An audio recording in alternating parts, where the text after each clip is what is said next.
तो चलिए आज बात करते हैं भारत की सबसे जानी मानी बैटरी कंपनियों में से एक एक्साइड इंडस्ट्रीज की। और यहाँ एक बड़ा ही दिलचस्प सवाल है।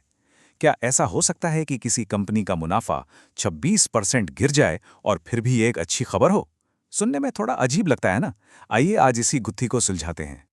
तो कहानी की शुरुआत इसी पहेली से होती है कि आखिर कैसे एक तरफ कंपनी का प्रॉफिट इतना नीचे गया, लेकिन दूसरी तरफ शायद यही गिरावट उसके आने वाले सुनहरे कल का रास्ता बना रही है। ये हुआ तो हुआ कैसे, चलिए देखते हैं। देखिए, ये समझने के लिए कि असल में हुआ क्या, हमें पिछले 3 महीनों के नतीजों को देखना होगा। और ये कहानी ना बिल्कुल एक फिल्म की तरह है, जिसके 2 हिस्से हैं, एक इंटरवल से पहले का और एक इंटरवल के बाद का। जैसा कि कंपनी के एमडी और सीईओ ने खुद बताया, शुरुआत तो एकदम जबरदस्त हुई थी। अगस्त के महीने तक सब कुछ बहुत ही बढ़िया चल रहा था। लेकिन फिर सरकार का एक ऐसा ऐलान आया जिसने देखते ही देखते सारा खेल ही पलट कर रख दिया। तो हुआ ये कि सरकार ने बैटरी पर जीएसटी को 28% से घटाकर सीधा 18% कर दिया। मतलब कस्टमर्स के लिए बैटरी सस्ती हो गई, जो कि लॉन्ग टर्म में तो एक बहुत ही अच्छी बात है। लेकिन इसका एक फौरन असर ये हुआ कि डीलरों ने सोचा, अरे अब तो नया माल सस्ती टैक्स पर मिलेगा, तो पहले ये पुराना ज़्यादा टैक्स वाला स्टॉक खत्म करते हैं। और बस उन्होंने एक साइड से नया माल उठाना कुछ वक्त के लिए रोक दिया। इसी चीज़ को कहते हैं चैनल डी स्टॉकिंग। तो इस टेम्पररी ब्रेक का कंपनी के बही खातों पर क्या असर पड़ा? चलिए अब सीधे सीधे नंबर्स की बात करते हैं। सबसे पहले देखते हैं कंपनी की कुल बिक्री यानी रेवेन्यू। यहां अगर हम पिछले साल से तुलना करें तो सिर्फ 2% की मामूली सी गिरावट है। तो मतलब बिक्री पर कोई बहुत ज्यादा असर नहीं पड़ा। लेकिन असली कहानी शुरू होती है मुनाफे से। टैक्स चुकाने से पहले का जो प्रॉफिट होता है वो सीधा सीधा 25% तक गिर गया, और ये एक बड़ा नंबर है। और जब सारे टैक्स और खर्च निकाल दिए तो जो पैसा हाथ में बचा यानी नेट प्रॉफिट, वो 26% कम हो गया। अब सवाल यह है कि ऐसा हुआ क्यों? वजह साफ है। जब डीलरों ने माल उठाना कम किया तो एक्साइड को भी अपनी फैक्ट्री में प्रोडक्शन धीमा करना पड़ा। लेकिन फैक्ट्री के जो पक्के खर्चे होते हैं, जैसे कि किराया, स्टाफ की सैलरी, वो तो उतने ही रहे। इसीलिए मुनाफे पर इसका सीधा असर पड़ा।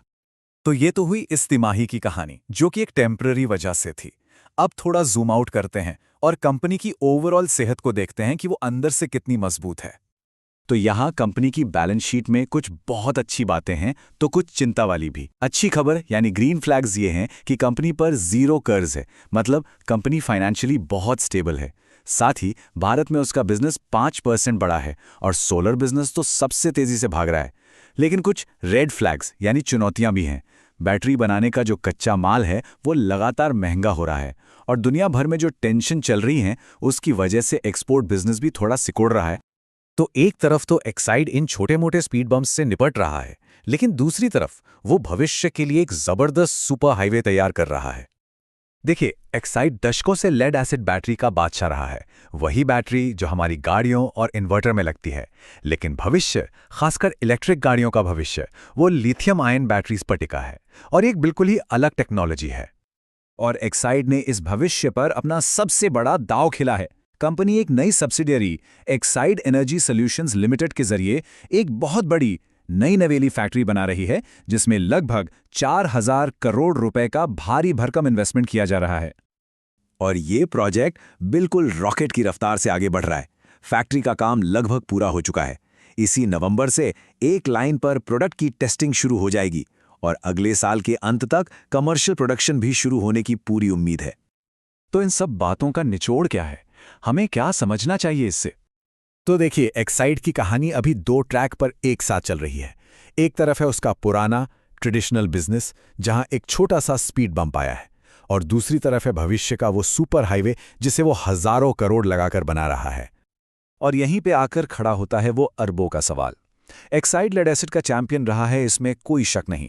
लेकिन जैसे जैसे दुनिया लिथियम आयन की तरफ बढ़ रही है, क्या ये पुराना चैंपियन इस बिल्कुल नए खेल में भी बाजी मार पाएगा? इसका जवाब तो आने वाला वक्त ही देगा।